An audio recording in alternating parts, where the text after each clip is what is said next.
तो आज हम बात करेंगे 3 कंपनीज़ के बारे में। तो तीनों कंपनीज़ जो हैं बहुत एक ही सेक्टर से देखने को मिल रही हैं, बट जो सेक्टर है बहुत ही अच्छा सेक्टर है।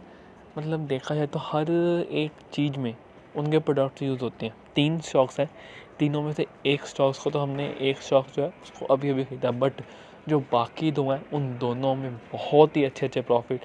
एक में 80 टू 90% के प्रॉफ़िट, दूसरे में 60 टू 70% के करीब-करीब है। और जो तीसरी कंपनी वो अभी सिर्फ शुरू ही हुई है। जस्ट नाउ अगर देखा जाए तो अभी-अभी खरीदनी वो शुरू हुई है, बट मार्केट में उसके रिटर्न पिछले 6 महीने के अंदर कम से कम 150 से ऊपर % रिटर्न उस कंपनी ने दे चुकी है। और उसके साथ-साथ वो कंपनी लगातार ग्रो हो रही है। तो तीनों कंपनीज़ के बारे में बात करेंगे, तो शुरू करते हैं इस वीडियो को।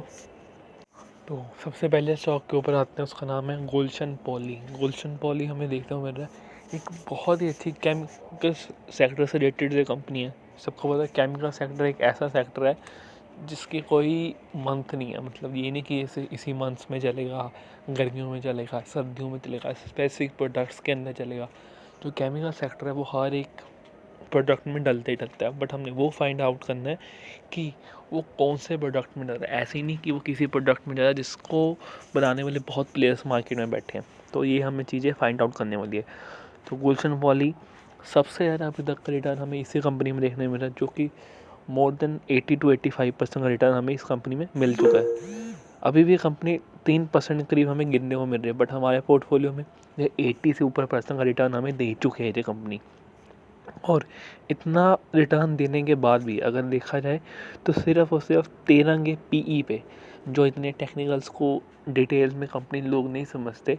मतलब पीई सबको पता होता है मार्केट में, कोई भी जब मार्केट में है तो पीई सबको पता होता है कि पीई किस लिए परफॉर्म करता है। तो ये बताते हैं कि जितना शेयर प्राइस कंपनी का चल रहा है तो उस हिसाब से कंपनी की अर्निंग्स कितनी है। तो इतने अच्छे रिटर्न्स देने के बाद भी तो अगर कंपनी ग्रो ना कर रही होती तो इसका पीई बहुत हाई होता था, मोर देन 100-150 के करीब होता, क्योंकि ने कंपनी ने बहुत अच्छा रिटर्न दे चुकी है। बट इसका पीई हमें सिर्फ और सिर्फ 13 का देखने को मिल रहा है।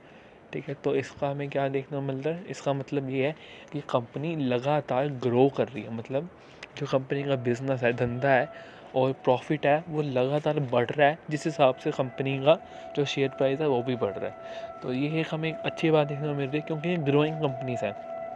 एक स्मॉल कैप की छोटी कंपनी अच्छा बिजनेस मॉडल लेके ग्रो कर रही है, तो ये चीज़ें होनी बहुत ही ज़रूरी हैं।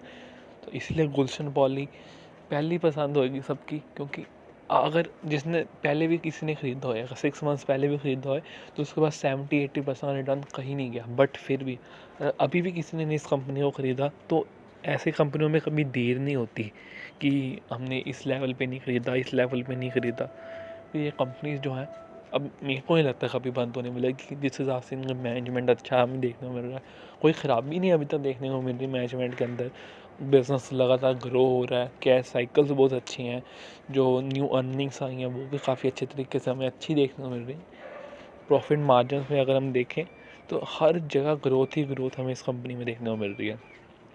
तो ये कंपनी अभी भी एक अच्छी चॉइस हमें देखने को मिल सकती है और फ्यूचर के रिटर्न आने के लिए। तो कभी भी किसी भी लेवल्स पे ऐसी कंपनी मिले तो कभी उसमें टाइम नहीं होता। माना कि अभी जितना रिटर्न मिल गया तो उसके अंदर सबसे बड़ा हाथ जो था वो मार्केट का भी था, क्योंकि बुल रन में हर एक कंपनी भागती है। बट अगर इस कंपनी का मैक्स टू मैक्स चार्ट देख लो वो अप ट्रेंड में ही देखने को मिलता है। तो ये चीज़ें ज़रूरी होती हैं। बुल रन में कहीं जो बहुत गंदी सी, जिसमें कोई फंडामेंटल्स अच्छे नहीं है, बिजनेस मॉडल कोई बहुत तगड़ा सा नहीं है, तो वो कंपनी भी भागे तो वहाँ पे हमें कंसर्न देखने को मिलता है। जैसे बार बार जो ऊपर नीचे स्टॉक कर रहे हैं, बस इस स्टॉक को देखा जाए तो एक बहुत एक लीन अच्छे से कर्व में ऊपर बढ़ता हुआ देखने को मिल रहा है।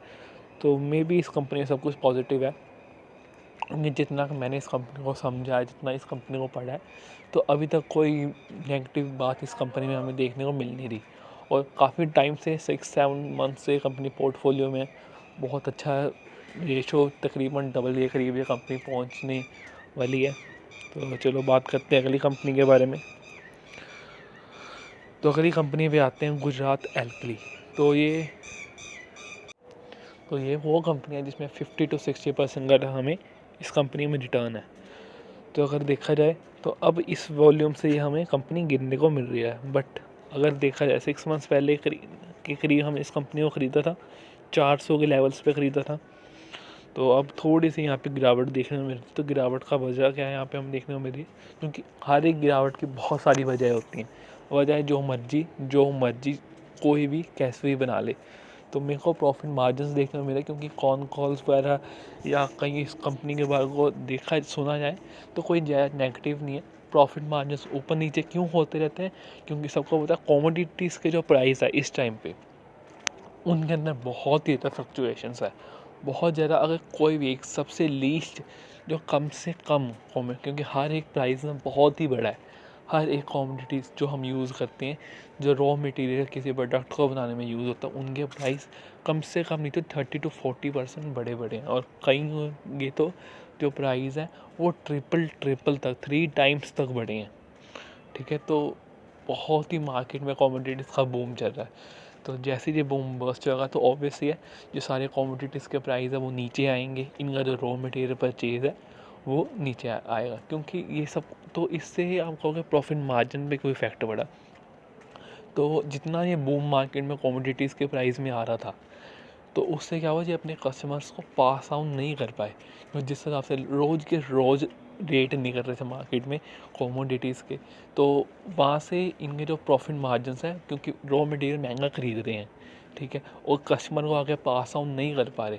बट ये यहाँ पे हमें सॉल्व देखने को मिल रही है चीज़, क्योंकि उन्होंने आगे कस्टमर्स को कह रही है कि जो रॉ मटेरियल्स पीछे से जो हमारी सप्लाई है रॉ मटेरियल्स की वो बढ़ चुकी है, और इसलिए आपको जो आने वाले प्राइस हैं वो उसी हिसाब से लगेंगे। तो अब ये कोई ज़्यादा बड़ा कंसर्न नहीं रहा, अगले क्वार्टर में हमें सब कुछ देखने को मिल जाएगा कि क्या हो रहा है। जितना कॉन कॉल में समझाया कि हमने अपने जो प्राइसेस थे वो पास ऑन कर चुके हैं। जो एक नेगेटिव बात ये सिर्फ एक स्टॉक की बात नहीं है जिन्होंने अपने जो प्राइसेस थे वो पास ऑन नहीं किए। वो हर एक कंपनी में यही चीज़ें चलती हैं, क्योंकि इनके अंदर डील्स और साइन होती हैं कि हमने इतनी टाइम तक एक इस केमिकल को सप्लाई करना ही करना है, ठीक है ना, इस टाइम पीरियड के अंदर करना है। तो उस टाइम पीरियड में कोई केमिकल का प्राइस बढ़ जाए तो वो चीज़ें काउंट नहीं की जाती। बट इनके अंदर कैप भी होती है कि इतने से ज़्यादा बढ़ जाए तो फिर आप कह सकते हो कि हाँ हमने जो है प्राइस अब बढ़ाना है। बहुत सारी बातें होती हैं एक कंपनी को जो आप पढ़ने बैठते हो। तो अब चलते हैं नेक्स्ट कंपनी के ऊपर।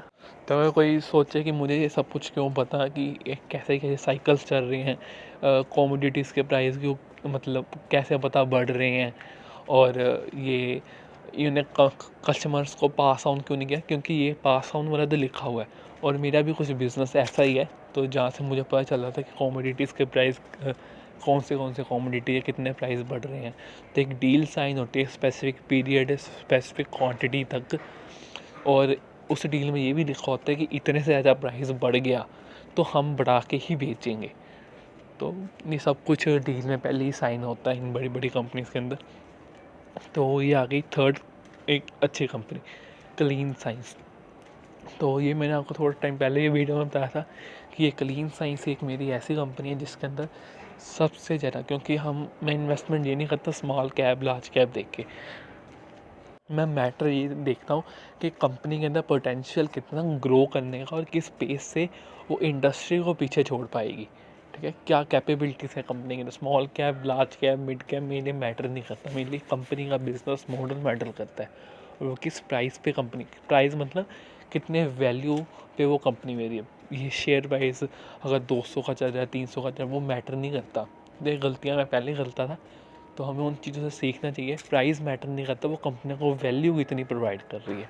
ठीक है, आप सही वैल्यू पे उस कंपनी को ख़रीद रहे वो ज़्यादा मैटर करता है। तो अगर इस कंपनी का देखा जाए तो ये कंपनी मार्केट में जुलाई में लिस्ट हुई थी, तो 3-4 महीने करीब इस कंपनी को टाइम हुआ मार्केट में आए। 3-4 महीने के अंदर इस कंपनी का जो रिटर्न्स है वो 30% से ऊपर देखने को मिल रही हैं। अगर इस गिरावट से तो 30-35% रिटर्न इस हमें कंपनी में देखने को मिल रही हैं, जो कि बहुत अच्छे हैं। अभी मार्केट इस कंपनी की मार्केट शुरू हुई है, और अगर इस कंपनी में कोई पढ़ने बैठेगा, इनके कंपनीज़ के कौन कॉल सुनो, ठीक है, कंपनी की बैलेंस शीट्स को चेक करो, और अगर इस कंपनी को एक बार देख लिया तो पक्का होगा इस कंपनी को बाई करना ही करना है। सबसे लार्जेस्ट होल्डिंग है मेरी अगर केमिकल सेक्टर, क्योंकि मैं सेक्टर्स के हिसाब से अपनी डिवर्सिफिकेशन करता हूँ, ना कि मिड कैप स्मॉल कैप्स के हिसाब से। तो इस केमिकल सेक्टर में सबसे बड़ी होल्डिंग मेरी ये क्लीन साइंस और ये मेरी लेटेस्ट बाय है। सबसे केमिकल सेक्टर में जो स्टॉक ऐड किए और मैं सबसे ज़्यादा एडिशन इसी कंपनी में, क्योंकि इस कंपनी में मैं बहुत ही बुलिश हूँ, सबसे ज़्यादा बुलिश हूँ। और अगर आप पढ़ोगे इस कंपनी को तो आपको ही पता चलेगा क्यों इस पर बुलिश होना बनता भी है। एक बहुत ही अच्छी कंपनी, बहुत अच्छे तरीके से मार्केट को आउट परफॉर्म करती हुई देखने को मिलती है।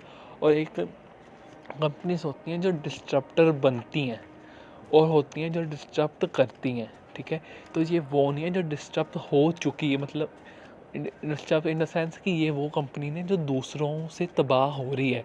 ये वो कंपनीज हैं जो दूसरी कंपनी के बिज़नेस को खा रही हैं, उनके उनसे उनका मार्केट शेयर छीन रही है। तो हमें ऐसी कंपनीज में जाना चाहिए जो दूसरों को खा जाए, ये नहीं कि किसी के द्वारा वो कंपनी जो है डिस्ट्रॉय हो जाए। तो क्योंकि इस कंपनी का जो फ्यूचर और प्रमोटर्स हैं, मतलब क्या मज़ेदार कंपनी है, आपको पता चलेगा। तो ये थी इन 3 कंपनीज़ के बारे में थोड़ी सी एक छोटी सी मेरी राय कि मैं इन कंपनीज़ में क्या कर रहा हूँ। तीनों के तीनों जो स्टॉक्स है केमिकल सेक्टर से रिलेटेड है। सो कुछ भी करने से पहले इस वीडियो में किसी भी तरीके की कोई डायरेक्ट या इनडायरेक्ट एडवाइस नहीं थी। कुछ भी करने से पहले अपने फाइनेंशियल एडवाइज़र की एडवाइस जरूर लें। और thank you for watching this video. Till then, good bye.